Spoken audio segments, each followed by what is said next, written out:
Freshman Rachel Nowak trains as she prepares to compete in her first meet as a member of the Oklahoma State track and field team.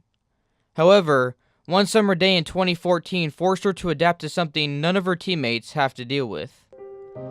June 14th, her and a friend were on the back of a jet ski pulling a tube in Donna Bay near her hometown in Venice, Florida. As Nowak wrapped the extra slack of rope around her wrist, the unexpected occurred. I buckled up my seatbelt, and so we're going against traffic, like honking the horn.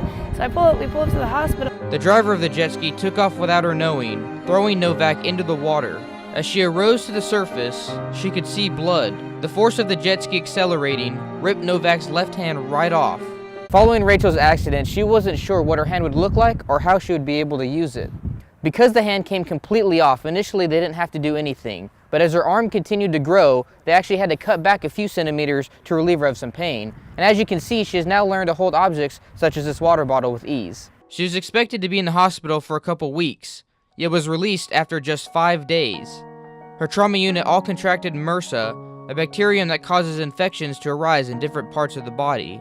On that 5th day, her love of sports and friendship brought Nowak to Rock Solid Gym in St. Petersburg, where she recently started cheering. 3 days later, Nowak was back on the mat, ready to begin a new chapter and learn how to adapt with this new obstacle.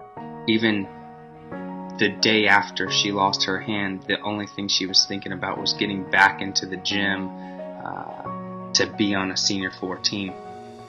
It was absolutely remarkable. We started very, very basic. We started with cartwheels. Over the course of the next 4 or 5 months, she was able to do round-off back handsprings with one hand, round-off whips with one hand. It's got to be one of the best comeback stories I've ever been a part of. Later that year, her dedication and heart earned her the ESPN Courage to Climb Award. I kind of didn't really want it to stop me from anything I do. I mean, I love sports. It's like all throughout my life. And so I just kind of didn't let it stop me no matter what. It was just like, I didn't want anyone to treat me differently. In fact, with the help of her friend, she named her stump Phil. I love how she accepts it and how open she is about it, and it's just an awesome quality about her. Either on her car or through social media, Nowak embraces the absence of her left hand and enjoys having a little fun with it.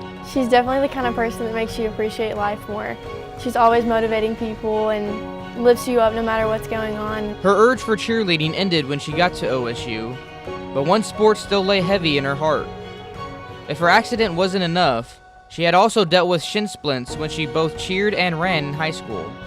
For the last 2 weeks, she was cut off from running and confined to a machine that takes away more than 80% of her body weight while maintaining the motion of running.